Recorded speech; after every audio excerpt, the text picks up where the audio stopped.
Boru Aboye. So, in today's conversation about Orisa Lifestyle for beginners, I want to talk about the prominence of pseudo conflicts. Okay, pseudo conflicts. What's a pseudo conflict? A pseudo conflict is characterized most aptly by the story of the four blind men and the elephant, right?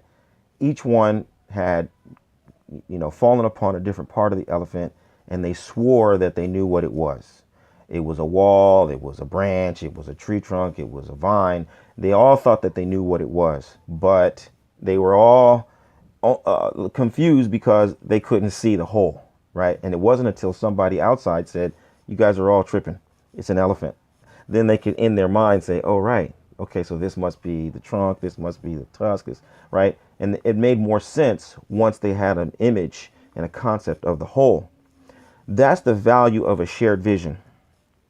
In the absence of a shared vision, you get pseudo conflicts. You get people who are using limited information, limited experience, and they're trying to define the whole reality based on that very limited bit of information and experience.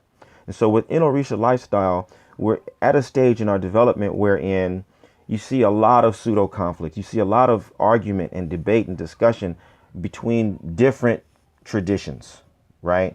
And then you see a lot of the same thing even within the traditions. And as a newcomer, I find that people are a little bit put off by that, or sometimes they're a lot put off by it. They think that, these guys don't have their act together. They can't figure out the basic story of the beginning. You know what I mean? They can't be serious. But we are serious. It is a legitimate and well-established tradition. The difficulty is that we haven't placed enough emphasis on our shared vision. We are Enneon, and this cuts across. There's a vision that cuts across all traditions. If you are traditional West African, traditional Cuban, traditional Brazilian, tradition Trinidad, it doesn't matter. As a matter of fact, Ifa has a universal mission for all humanity, because we are, according to the sacred text of Ifa, we are Enneon. Enneon means one who is chosen. Okay, one who is chosen. People are Enneon. Enneon was chosen by Olodumare, the supreme being, to help bring about the good condition. And the good condition is very simply the balance of heaven and earth.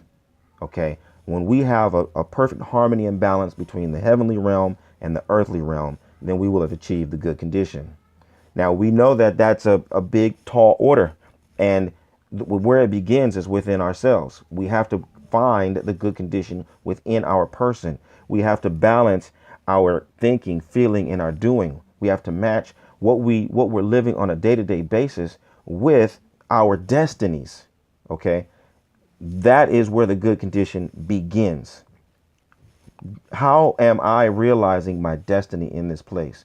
Who am I in this place? And of course, this is what we do. This is the whole purpose of the Orisa Lifestyle Academy. We start you off with discovering the good condition within yourself. You can't experience the good condition if you are trying to be something other than who you are. You're never going to be content. You're never going to be at ease. You're never going to find peace if your whole objective is to be something that you're not. So the first thing is you got to find out, well, who am I really? What am I really truly about? Where do I truly come from? What is my real ancestral promise? What are my people here to do? That's all part of the process of self-discovery.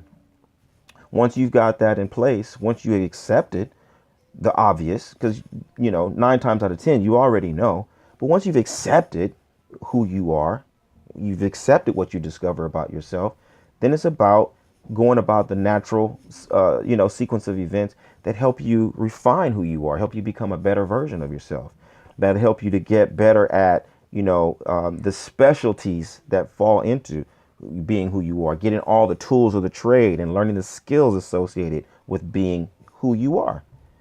And then once you've discovered yourself, once you've practiced being better versions of yourself, then it's about applying it. It's about taking all of your natural gifts and talents, all your skills, all your tools, and pointing them and saying, this is where I'm going. This is what I'm meant to apply myself to. This is my life's work, right?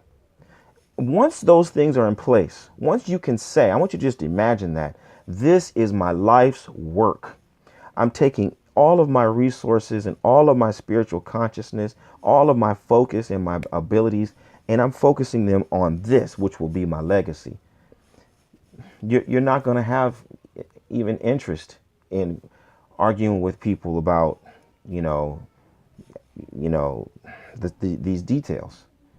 All you want to know is, can that person that you're talking to explain to you how their life's work is helping to bring about the good condition? Once we know that we're both working toward that goal, we're friends. We're cool. It's all going to be great. We may not be together today or tomorrow, but at some point our paths are going to converge. Aboru aboye. Aboshishe.